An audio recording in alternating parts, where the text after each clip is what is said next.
देखिए, शेख हसीना दोषी करार दे दी गई हैं। शेख हसीना को इस विशेष अदालत ने उनको दोषी करार दे दिया है। हत्या, अपहरण और मानवता के खिलाफ अपराध के मामले में ट्राइब्यूनल कोर्ट ने अपना फैसला दे दिया है। और चूंकि मांग मृत्यु दंड की ही की जा रही थी प्रोसिक्यूशन की तरफ से, तो आप देखते हैं कि सजा उनको क्या दी गई। दोषी तो वो करार दे दी गई हैं, क्या मृत्यु दंड दिया जाएगा शेख हसीना को?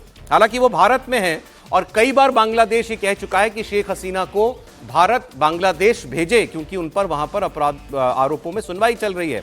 और शेख हसीना ने इस सुनवाई से पहले एक बयान जारी करके भारत सरकार से यह मांग की है कि ये फर्जी सुनवाई, फर्जी आरोपों पर जो चल रही है, भारत सरकार बांग्लादेश की सरकार पर दबाव बनाए कि उनके खिलाफ ये निराधार आरोप ना लगाए जाएं और ये झूठी जो जांच है इसको बंद किया जाए। और देखिए ना, ये जो कोर्ट है कौन सा, एक मामूली कोर्ट नहीं है, ये क्राइम्स अगेंस्ट ह्यूमैनिटी के खिलाफ एक इंटरनेशनल कोर्ट टाइप चीज जो है वो सुनवाई कर रहा है। उसी की तस्वीर इस वक्त आप देख रहे हैं। ICT कहते हैं इसको।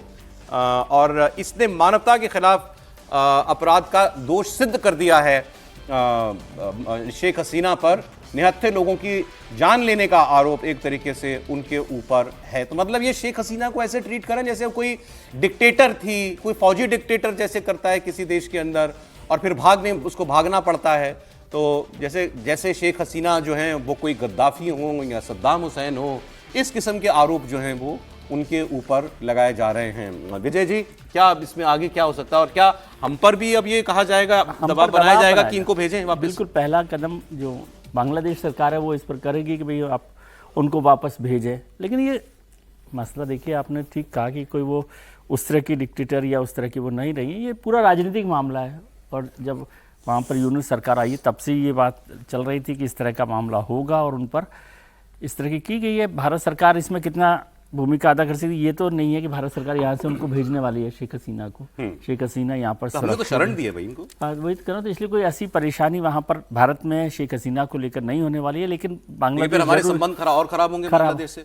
बांग्लादेश से तो संबंध अभी खराब चल ही रहे हैं हमारे बहुत सारे। और अभी तो संबंध शेख हसीना के साथ साथ जब आप जो हमारी पॉलिसी है माइग्रेशन की और घुसपैठियों की, जब उन्हें भेजेंगे तो फिर और संबंध खराब होने वाले। लेकिन ये मसला संबंध खराब होने का नहीं है। क्या भारत को शेख हसीना के साथ खड़ा होना चाहिए या नहीं होना चाहिए, ये मुद्दा है ना। और आप सोचिए, भारत बांग्लादेश तो छोटा देश है, तिब्बत के मामले में जो हमारे दलाई लामा हैं उनके मामले में भी चीन के सामने खड़ा रहा। 50 साल हो गए इस बात को। तो जिनको आपने शरण दी है उनके साथ आप खड़े रहेंगे कि नहीं खड़े रहेंगे? और शेख हसीना वहाँ की चुनी हुई वो शासक रही हैं। हालांकि उस समय जो इलेक्शंस को लेकर बांग्लादेश की लेखिका को भी शरण दी हमने, तस्लीमा नसरीन। नहीं, लेकिन एक अंतर है ना तिब्बत में, दलाई लामा में और इनमें, वो तो निर्वासित सरकार चला रहे हैं यहाँ पर। ये कोई पॉलिटिकल एक्टिविटी नहीं कर रही है। पॉलिटिकल एक्टिविटी नहीं कर रही। लेकिन मैं कह रहा हूँ चीन और बांग्लादेश का भी फर्क समझिए। चीन जैसे एक देश के सामने जब भारत ने फैसला कर लिया तो उस फैसले पर हम खड़े हुए हैं। और शेख हसीना का मामला तो वो यदि मान लीजिए इंटरनेशनल कोर्ट में भी चला जाए बांग्लादेश, तो सब लोग सपोर्ट करेंगे उनको कि वो कोई उस तरह के अपराध। मैं ये जानना चाह रहा हूँ सर कि हमने उनको शरण दे दी, भाई आप उनके जीवन की रक्षा कर रहे हैं, जीवन की रक्षा, इससे ज्यादा आप उनके साथ और क्या खड़े हो सकते हैं? उनको यहाँ पर उनको पार्टी चलाने की इजाजत दे दें क्या?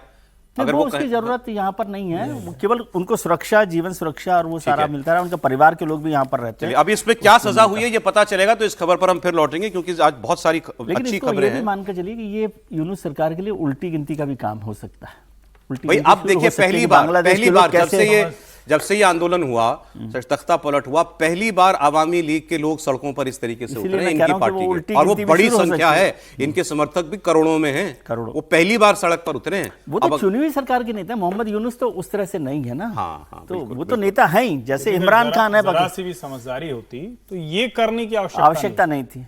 वैसे भी इससे तो आप और भड़का रहे हैं उनको, इससे आप उनको ताकत दे रहे हैं, क्योंकि रिवोल्ट करने की स्थिति में आ जाएंगे। जो जजेस हैं इसमें ICT के, उन पर पहले से आरोप है कि वे पहले से तय कर चुके हैं कि इनको कन्विक्ट करना ही करना है। मामलों में यही होता है हमेशा। पॉलिटिकली मोटिवेटेड पूरा है। इमरान खान को किस अपराध में, घड़ी बेचने के अपराध में जेल में डाल रखा है उसको?